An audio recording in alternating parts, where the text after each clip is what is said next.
Hello বন্ধুরা, সকাল সকাল বেরিয়ে পড়লাম এলআইসি মিটিংয়ের উদ্দেশ্যে। এইটা কোন স্টেশন বলো তো? অবশ্যই কিন্তু কমেন্ট সেকশনে জানিও এটা কোন স্টেশন। তারপর ট্রেনের জন্য অপেক্ষা করলাম। ট্রেন চলে এলো। ট্রেনে করে একদম সোজা চলে গেলাম মাঝেরহাট। মাঝেরহাট থেকে অটো ধরে একদম চলে গেলাম বেহালা চৌরাস্তা। বেহালা চৌরাস্তা থেকে আবার অটো ধরে একদম চলে গেলাম শকুন্তলা পার্ক। ওখানেই আমাদের জেটিসি অর্থাৎ জোনাল ট্রেনিং সেন্টার এলআইসির, এখানেই আমাদের ট্রেনিং হবে আজকে।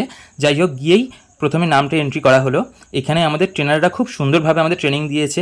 আজকালকার যুগে সব কিছুই অনলাইন ভিত্তিক হয়ে যাচ্ছে। একটা নতুন প্রপোজাল ফিল আপ করা থেকে আরম্ভ করে সমস্ত কিছুই মোবাইল ল্যাপটপের মাধ্যমে করতে হবে এরপর থেকে। সেইগুলোই ট্রেনিং দেওয়া হলো আমাদেরকে। এবার নতুন নতুন কী কী প্ল্যান এসছে সেইগুলোও কিন্তু আমাদের খুব সুন্দর বোঝানো হলো। তারপর আমাদের বন্ধুদের সঙ্গে তোমাদের আলাপ করাই চলো। এখানে আছে সুদীপ্ত, শম্ভুদা রয়েছে, আশিসদা রয়েছে, চন্দনদা রয়েছে, সুজিত রয়েছে, সবাই রয়েছে। তোমাদের সঙ্গে সবাইকে আলাপ করাচ্ছি, দেখো। যাই হোক, তারপর ট্রেনিং হলো, কিন্তু খুব সুন্দরভাবে ট্রেনিং হলো। একদম মানে সকাল 10টা থেকে একদম বিকেল 5টা পর্যন্ত।